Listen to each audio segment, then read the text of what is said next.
अधिवेशनात अंबादास दानवेंच्या व्हिडिओ बॉम्बमुळे राजकीय खळबळ. व्हिडिओत पैशांच्या बंडलांसह शिंदेंचे आमदार महेंद्र दळवी हे दिसत असल्याचा दानवेंचा आरोप सिद्ध झाल्यास राजकीय संन्यास घेणार, दळवींचं चॅलेंज.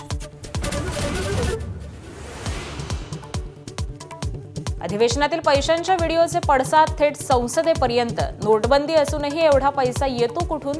खासदार सुप्रिया सुळेंचा सरकारला सवाल.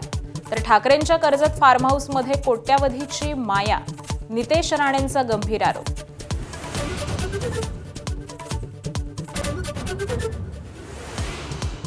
रोहित पवारांचे विश्वासू सूर्यकांत मोरेंविरोधात विधान परिषदेत हक्कभंग प्रस्ताव.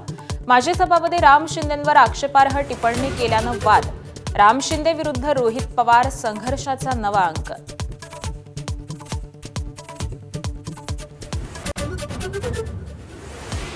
विरोधी पक्षनेतेपदाच्या नावाचा सस्पेन्स आणखी वाढला. विरोधकांच्या कोंडीसाठी सत्ताधारी विजय वडेट्टीवार आणि अनिल परबांसाठी आग्रही असल्याची माहिती. भास्कर जाधव आणि सतेज पाटलांची नावं डावलल्याची चर्चा.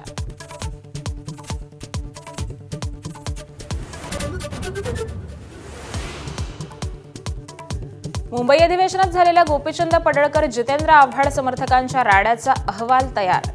आज विधिमंडळ सुरक्षा रक्षक गोपनीय अहवाल विधानसभा अध्यक्षांकडे सोपवणार.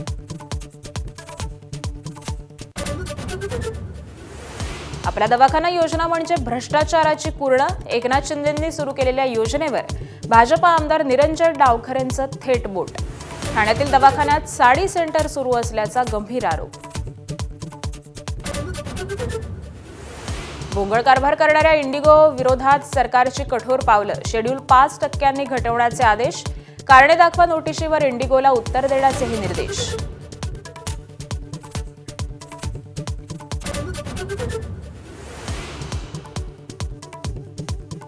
हेडलाईन्स नंतर बुलेटिनमध्ये बातम्यांचा वेगवान पद्धतीने आढावा. महाराष्ट्र लाईव्ह.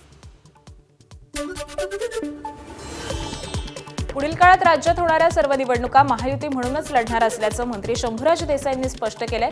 तर शिंदे फडणवीस आणि बावनकुळेंमध्ये झालेल्या बैठकीमध्ये पक्षप्रवेशावरून जे वाद झाले त्यावरती पडदा टाकण्याबाबत एकमत झाल्याची देखील माहिती शंभूराज देसाईंनी दिली आहे.